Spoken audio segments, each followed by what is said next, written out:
दोस्तों, युद्ध के 1246 दिन हो गए हैं रूस और यूक्रेन के बीच।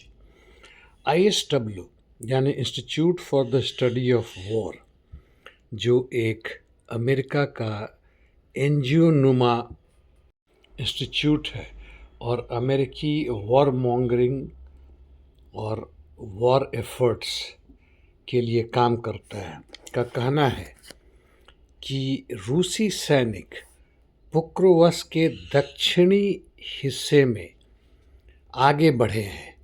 यह मुख्यतः उनका सबोटाज एंड रिकोनाइसेंस ग्रुप है।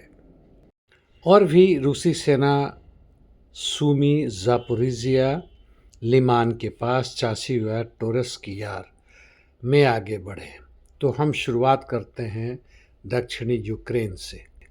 जापोरिजिया क्षेत्र में कामियान्स्की जो रूसी सैनिकों के कब्जे में है, उसके इर्द गिर्द उन्होंने अपना कंट्रोल जोन बड़ा किया है।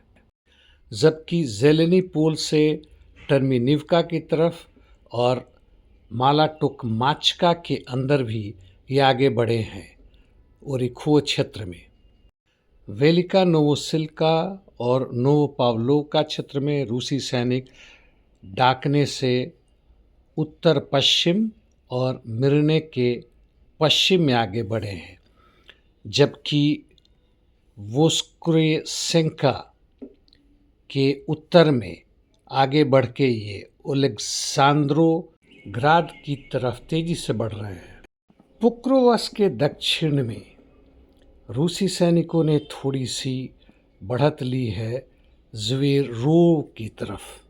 निप्रोपेट्रोवस ओब्लास्ट की तरफ रूसी सैनिक मुरावका, ज़ेलेनिकुट की तरफ बढ़ रहे हैं, जबकि लड़ाई जारी है कोटल्यारोवका के पश्चिम में। पोक्रोवस के पूर्व में यानी ग्रोदोवस्काया शाखोस्कोए दिशा में रूसी सैनिक रूसिन यार के दक्षिण पूर्व में और पोल्तावका की तरफ बढ़ रहे हैं। वे नोवोटोरेत्स्की में अंदर प्रवेश कर चुके हैं और बोइंकिवका के उत्तर में भी आगे बढ़ रहे हैं। फेदोरोविका के ऊपर इनका कब्जा है और वहाँ से जाटिशोक नामक गांव की तरफ बढ़ रहे हैं। सटे हुए टोरेस्क और कॉन्स्टेंटिनिवका की तरफ भी रूसी सैनिकों का आक्रमण लगातार जारी है। बिलाहोरा पर कब्जा कर चुके हैं और पुपू यार पर भी तकरीबन पूरी तरह कब्जा कर लिया है। डाइलिवका की तरफ से आगे बढ़ रहे हैं।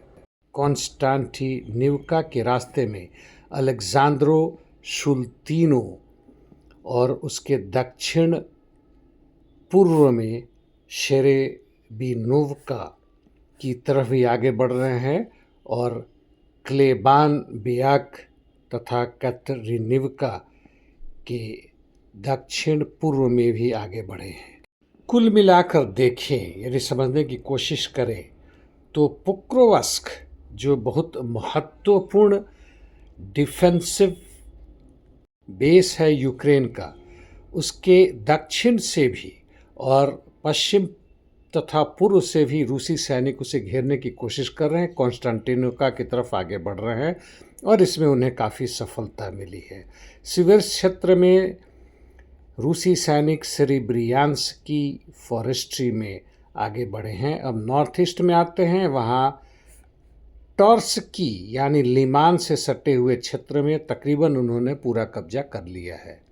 अब आते हैं सुमी क्षेत्र में। रूसी सैनिकों को काफ़ी सफलता मिली है।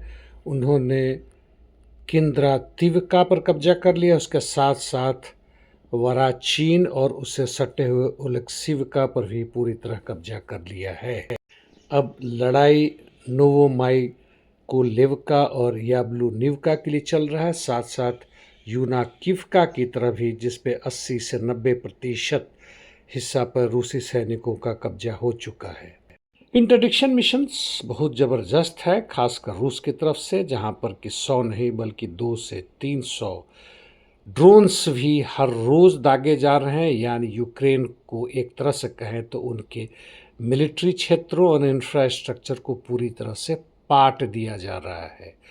उस तरफ से यूक्रेन का भी बराबरी का तो ना सही पर ज़बरदस्त रूप से ड्रोन का इस्तेमाल किया जा रहा है और ख़ासकर मॉस्को क्षेत्र में। रूस के कुछ न्यूज़ चैनल, जिसे हम स्टेट चैनल भी कह सकते हैं, उनका कहना है कि ट्रंप की पत्नी मेलानिया ट्रंप वह ट्रंप पर दबाव डालती हैं और जिसके कारण रशिया को खतरा हो रहा है, क्योंकि ट्रंप आर्म्स अम्यूनिशंस भारी मात्रा में फिर से यूक्रेन को दे रहे हैं तथा साथ साथ रूस के ऊपर बहुत सारे आर्थिक और दूसरे तरह के प्रतिबंध लगा रहे हैं। मिडिल ईस्ट की चर्चा संक्षिप्त में पैलेस्टीन रेड क्रिसेंट सोसाइटी ने कहा है कि 101 लोग भूख से मर गए हैं, जिसमें 80 बच्चे हैं। हमास का प्रतिरोध जारी है और आए दिन आईडीएफ के सैनिक मारे जा रहे हैं या घायल हो रहे हैं। दूसरी तरफ आईडीएफ ने हुडैडा पोर्ट यानी यमन पर आक्रमण किया, जबकि हुतीस बारंबार बैलिस्टिक मिसाइल दाग रहे हैं तेल अवीव और अन्य क्षेत्रों में। आज के लिए इतना ही। धन्यवाद।